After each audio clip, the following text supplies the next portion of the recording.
Bem, irmãos, sou o professor Júnior Queiroz, do Seminário Vida Cristã, e hoje nós vamos com a aula de ministério, no capítulo 8 do seu material impresso.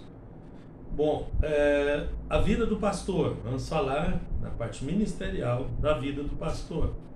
Quando lemos lá em 1 Timóteo, capítulo 3, dos versos 1 ao 7, sobre as qualificações que deve ter o ministro de Deus, entendemos que tudo está relacionado ao testemunho diante dele e da igreja, né, dele, e dos de fora, dos que estão fora, tá?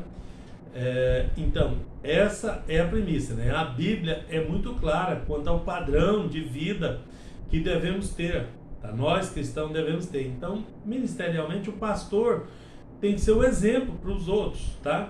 Não há meio termo, né? Não há como ajeitar as coisas. Ou se está na vontade de Deus, né? Ou na vontade do diabo. Não tem essa... Alguém já falou que a igreja reflete a imagem do seu pastor. Como ele é o exemplo para a igreja, então a igreja vai refletir a imagem do pastor, tá? Se na vida de uma igreja o seu pastor não dá um bom testemunho, né? Fatalmente os membros dessa própria igreja também não vão dar um bom testemunho, porque tem nele o seu exemplo, o seu espelho, tá? O testemunho do pastor precisa ser de forma a glorificar o nome do Senhor, tá? Então, aí, baseado nisso, nós vamos a algumas áreas que o pastor precisa ser um bom exemplo, tá? Primeiro, na área familiar, tá? Essa afirmação é digna de confiança. Se alguém deseja ser ministro de Deus, né, deseja uma nobre função, né? É necessário, pois, que o bispo seja irrepreensível, marido de uma só mulher, moderado, sensato, respeitável, hospitaleiro e apto para ensinar. Ele deve governar bem a sua própria família, tendo os filhos sujeitos a ele com toda a dignidade, tá? Porque se alguém não sabe governar a sua própria família, como poderá cuidar da igreja do Senhor, tá? Então, se o pastor for casado, ele deve tratar a sua esposa e os seus filhos conforme o padrão bíblico, né? Dentro da Escritura, conforme Efésios, capítulo 5, versículo 24 ao 33, tem uma listinha ali, capítulo 6, verso 4, em 1 Timóteo, capítulo 3, verso 4 e 5, né? Tem uma orientação de como o pastor deve tratar a sua família, tá? O pastor deve proceder com retidão, né, em relação à família, deve prover o sustento, deve prover educação, inclusive o tempo. Tempo, sim, tem muitos pastores que não têm tempo para a família, porque além de pastor, ele é pai, ele é marido, né? Então precisa ter tempo, tá? Para todas as coisas. Bom, eu costumo dizer que tempo ninguém tem, né? A gente cria o tempo, a gente administra o tempo está aí, ninguém altera ele, né? Então nós vamos fazer todas as coisas encaixar no tempo que nós temos, que aliás perdemos muito tempo por falta de administrar isso, tá? Então o pastor deve guardar-se de comentar sobre problemas, frustrações do seu ministério com os filhos, né? E finalmente deve reconhecer o que a esposa faz junto à família, né? Deve sempre reconhecer o trabalho da esposa dentro do lar, ajudando no lar, tá? Porque os filhos não estão prontos a absorver esses problemas, essas dificuldades que o pai porventura venha a ter na sua vida ministerial, tá? Por isso é algo essencial, né? Não envolvendo em atividades da igreja que prejudicam o respeito do lar, né? Os filhos, a esposa, tá? Mulher de pastor não é pastora, como dizem carinhosamente alguns membros, tá? Até a convenção que no Brasil teve essa ideia de consagrar a mulher de pastores aí, mas isso não deu muito certo e não vai dar, porque o pastor é ele foi chamado, né? Poucas mulheres têm uma carga de responsabilidade tão grande quanto a mulher de um ministro, né? E ela se sentir responsável pela igreja também, por outras coisas, né? É uma questão muito pesada. Aliás, pensando em elogiar, alguns irmãos estão colocando em um fardo, é uma tarefa, né, um dever desnecessariamente a ela. Às vezes o pastor tem um chamado para pastorear, a mulher dele não tem tanto aquela desenvoltura, né? Não é o chamado, porque o chamado é dele, né? E aí as pessoas ficam frustradas porque ela é mulher do pastor e tal, então isso tem causado mais prejuízo do que vantagem, tá? Então, agora tem coisas que a mulher vê, que ela ouve, né? Que o seu esposo não consegue ver. A mulher tem, né? Uma tal de uma intuição feminina, né? Que ela consegue ver mais detalhes nas coisas, tá? Por essas e outras razões, né? De ordem ética, o pastor deve fazer visitas sempre acompanhado da esposa, tá? Para que ela o ajude aí, tá? O pastor que demonstra amar a esposa, né? É um bom exemplo para os demais homens da igreja, tá? Porque ele é o espelho da igreja e nesse caso aí ele serve de espelho também. Então é preciso reservar tempo para o casal, porque ambos têm necessidade de intimidade, porque às vezes a pessoa se dedica tanto a uma coisa, né?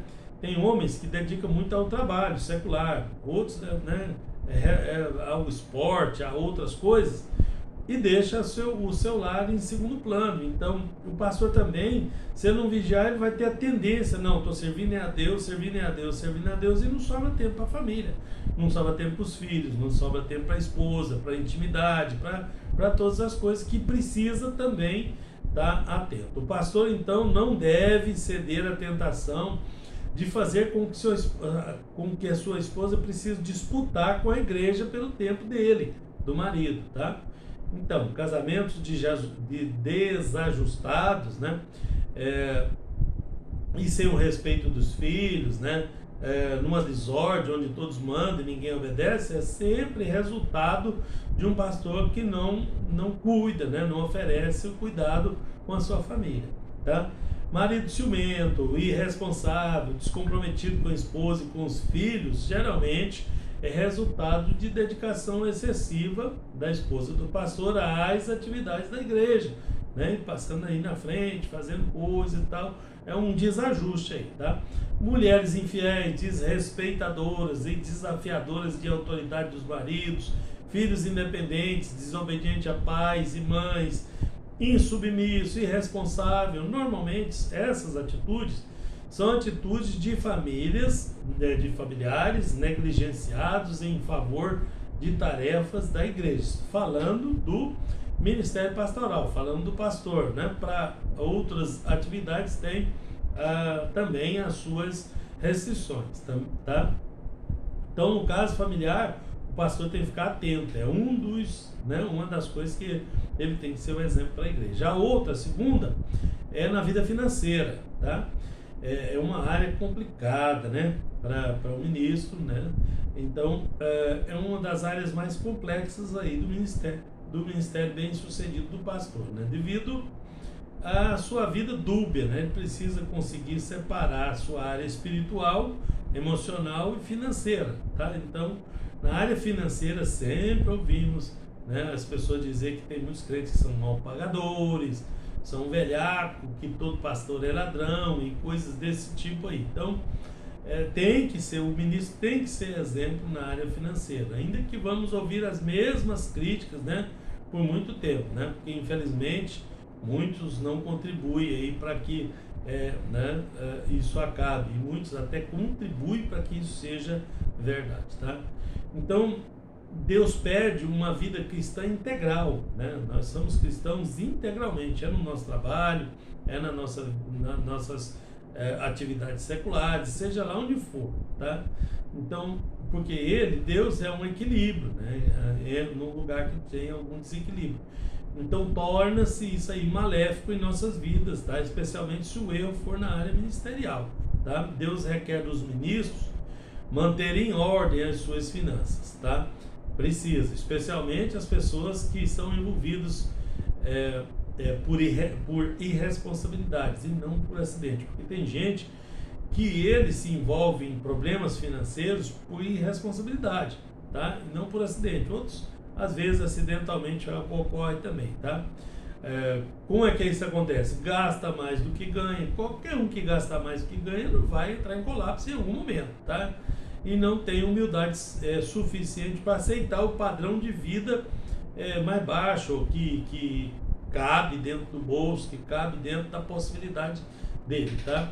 Então, às vezes, pastor disputando com outro pastor, com outra igreja e tal, acaba levando um padrão que não é para a realidade dele e entra aí nessa situação aí também, tá? Então, cuidado com isso. São um péssimo exemplo também aqueles que são gananciosos, estão preocupados demais com o trabalho, que trabalham 12 horas por dia, né, negligenciando o convívio com a família e com a igreja, tá? Deus tem promessas maravilhosas para a nossa vida financeira, mas essa não é a prioridade de Deus, tá? Jesus nos aconselha dizendo que a prosperidade financeira pode ser um laço do inimigo para nos afastar de Deus, tá? O inimigo tem usado isso muito nos últimos dias ou nos nossos dias, tá? Bom, como ministro, nós temos que tratar a questão financeira, da questão financeira com a igreja, tá?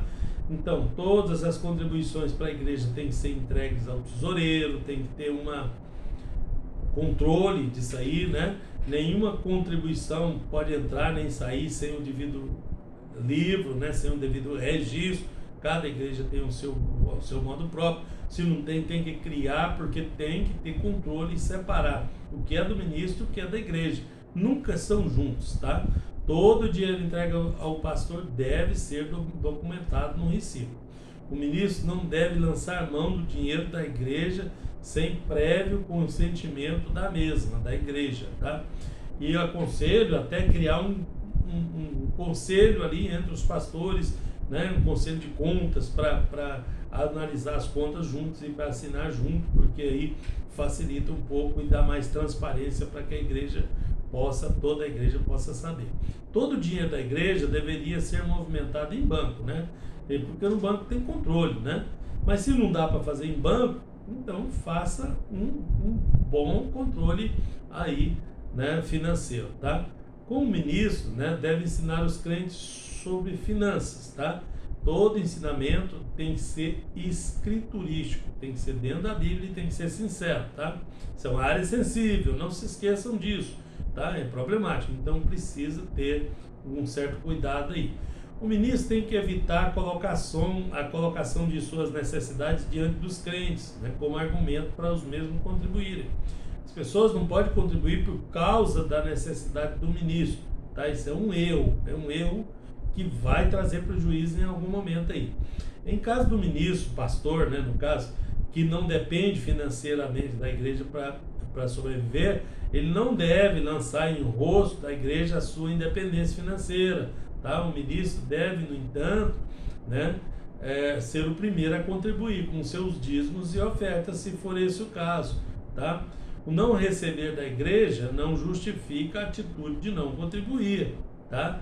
É mais recomendável que receba os dízimos e as revistas, né, e reverta, né, em benefício da própria igreja, né? Pega aquilo ali e reverte, né, receba e depois reverte.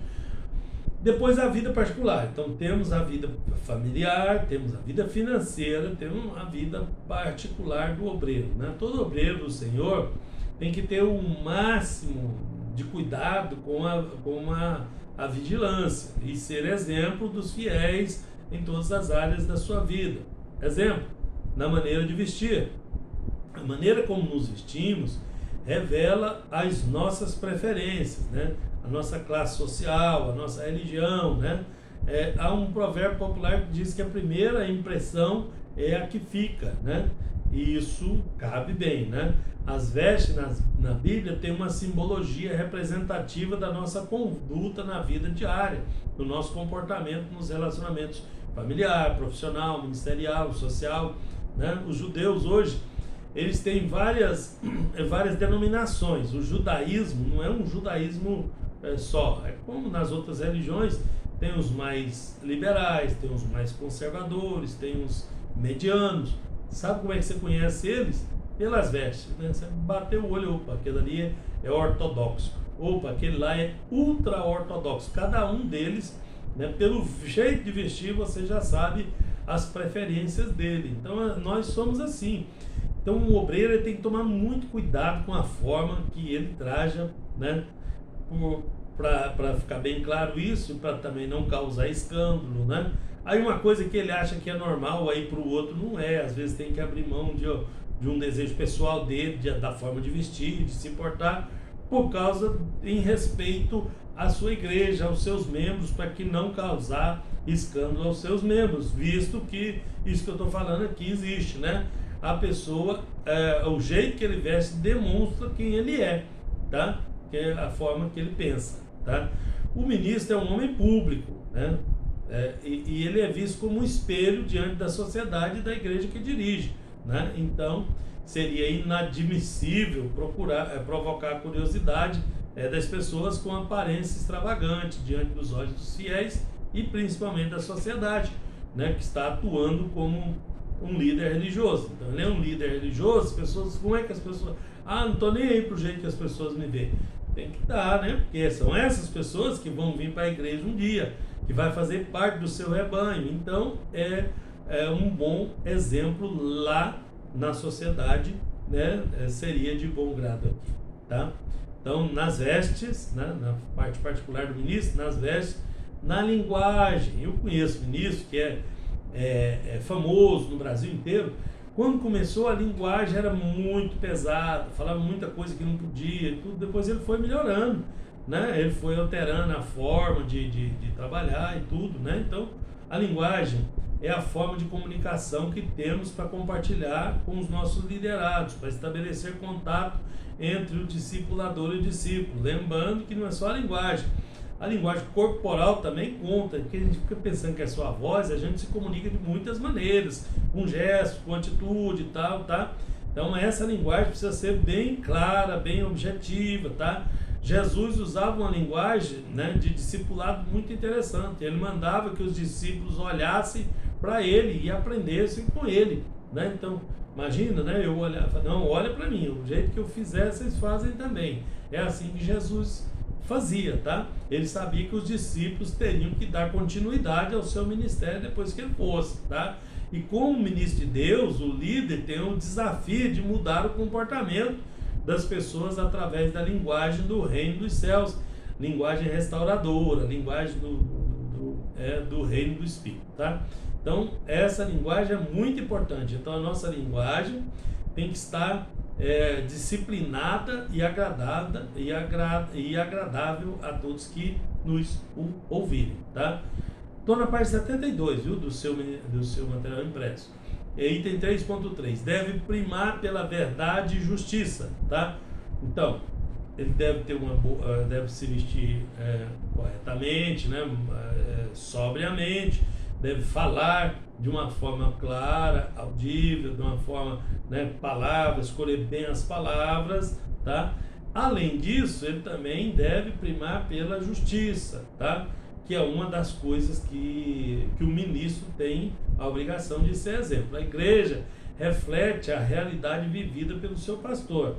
E se ele for um padrão de bênção diante de Deus, naturalmente a sua igreja também vai ser, tá? As verdades apresentadas aqui nessa breve análise aqui, né, com base na palavra de Deus, entendemos que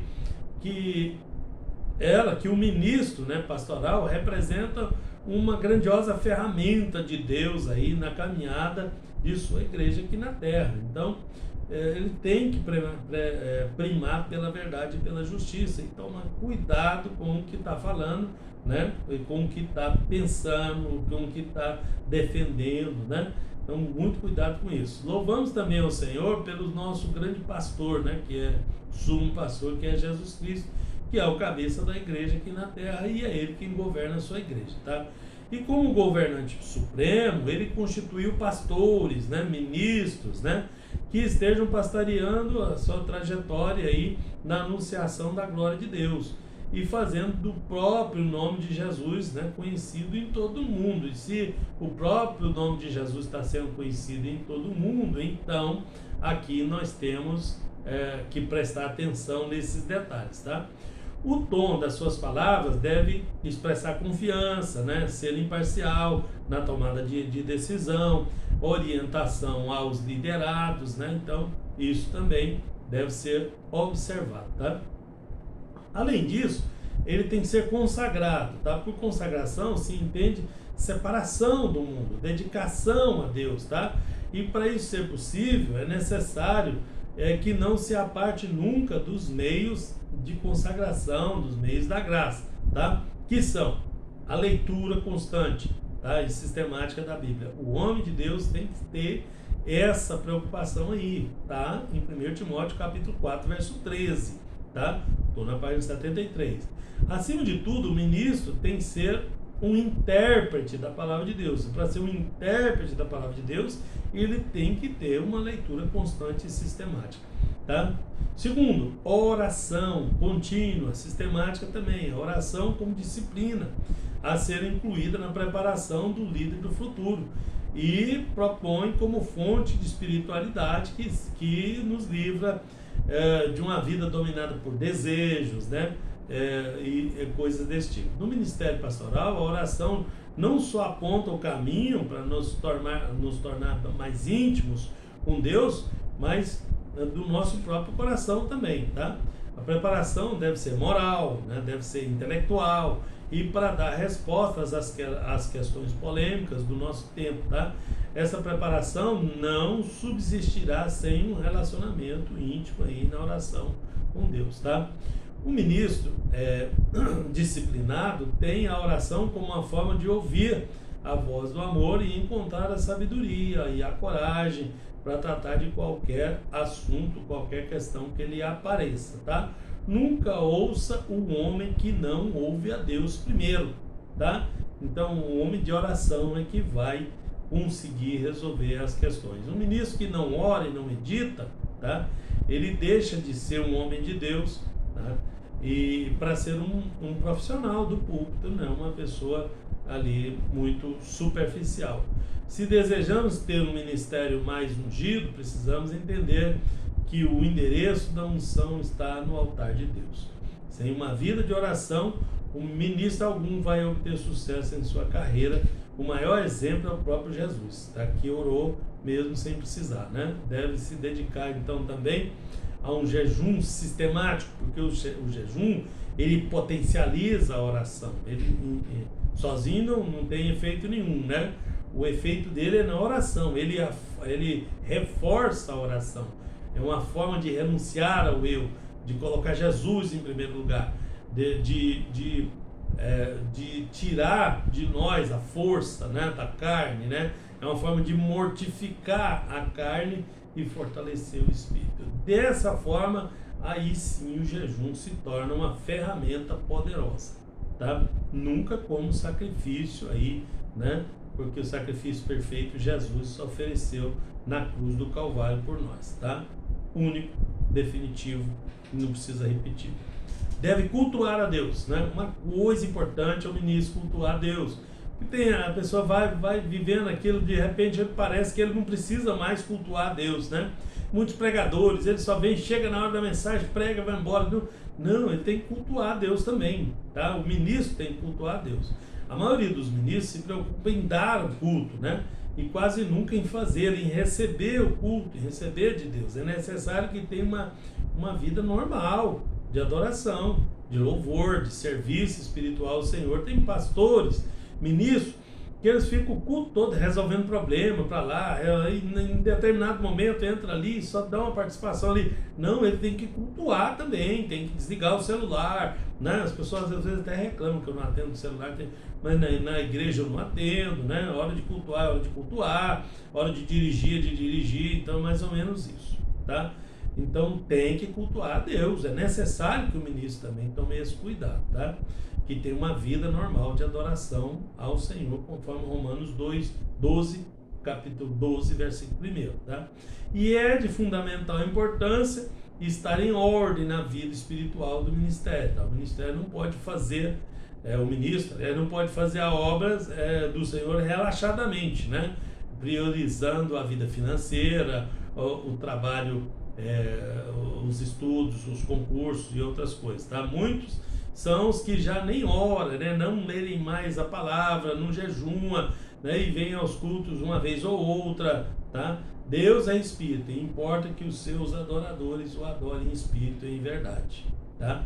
E quando buscamos primeiro a Deus, as outras coisas deixam de ter importante, né? Deixam de ter a importância que insistimos que elas têm, ou insistimos dar a elas, tá? Outra coisa, ele deve ser trabalhador, o ministro, trabalhador. Não pode ser um preguiçoso, tá? Todos os exemplos bíblicos de chamada para o ministério são de pessoas que estavam ocupadas, trabalhando. O ministro deve ser um exemplo de trabalho, de dedicação àqueles que está servindo. Não há possibilidade de crescimento da obra se não houver trabalho. Jesus foi um homem de trabalho, e às vezes trabalho penoso, tá? Os apóstolos, né, promoveram com sucesso a obra do Evangelho, porque acima de tudo eles foram trabalhadores, tá? Então precisa tomar cuidado com esse detalhe. Tem que ser estudioso, né? As circunstâncias do mundo mudam a cada instante, é preciso estar sempre atualizado, tá? É necessário estudar sempre a palavra de Deus, é imprescindível atualizar os conhecimentos teológicos, é indispensável atualizar acerca da situação religiosa do mundo, por exemplo. Deve estar atualizado acerca do mundo, as coisas que acontecem com o mundo, social, política, filosófica, militar, né? O ministro de Deus tem que estar antenado, porque ele é um pregador, ele precisa usar isso na sua palavra, na sua preleção. É preciso se atualizar sobre os métodos e meios de evangelização, de administração, de aconselhamento, de adoração, de evangelismo, de tudo que envolve aí. Então, tem que ser uma pessoa, um termo moderno usado, antenado, né? Então, esse é o ministro de Deus, esse é o ministro ideal, adequado, né, de Deus. Bem, Deus abençoe a todos.